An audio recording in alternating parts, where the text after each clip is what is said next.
What do you do if somebody complains about harassment, whether it's directly to you or indirectly through a colleague, but they won't tell you who it is, or they'll tell you who it is, but they won't really tell you what it is?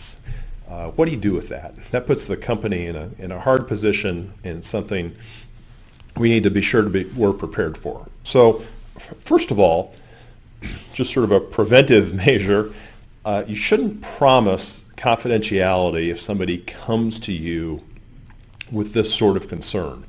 The EEOC recognizes you can't effectively investigate harassment and keep complete confidentiality. Certainly you want to keep as much as you can.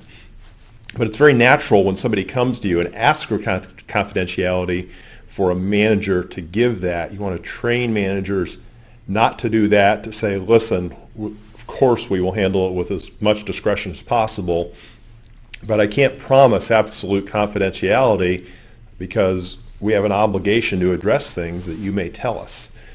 So that's number one. Secondly, I'm fine with sort of trying the gentle approach, which is emphasizing, listen, it's really important that we know about this. We want you to have a workplace that is suitable to work in. And this isn't just about you, the complaining party. It's about other employees too, who may be subjected to conduct that is inappropriate. We can't do anything about that if you won't help us do that. And we'll put it right here in black and white that the company will not retaliate against you for bringing this to our attention, and it won't allow anybody else to as well that you let us know about.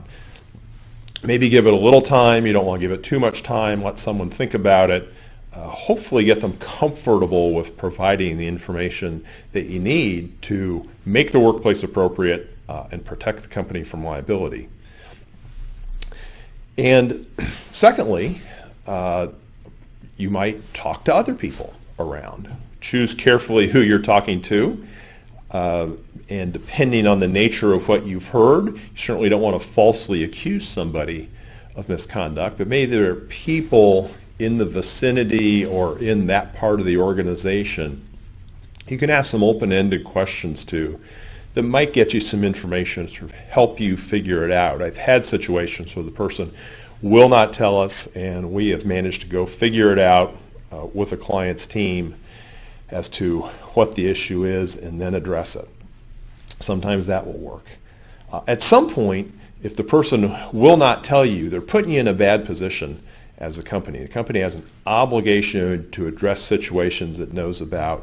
It has an obligation and hopefully a desire to have a workplace that's appropriate for everybody.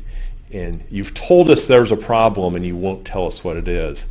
At some point, working with counsel, because these are delicate communications, you're going to want to document that.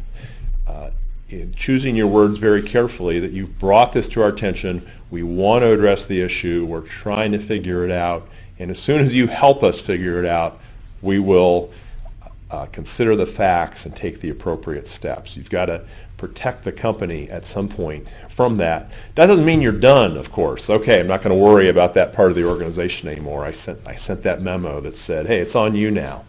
Obviously, you've been made aware of a situation. You want to, appropriate to the particular circumstances, be keeping an eye on things, probably having some more management presence or awareness of what's going on there, because you are on notice at that point. And sooner or later, I think we usually can figure it out and address it.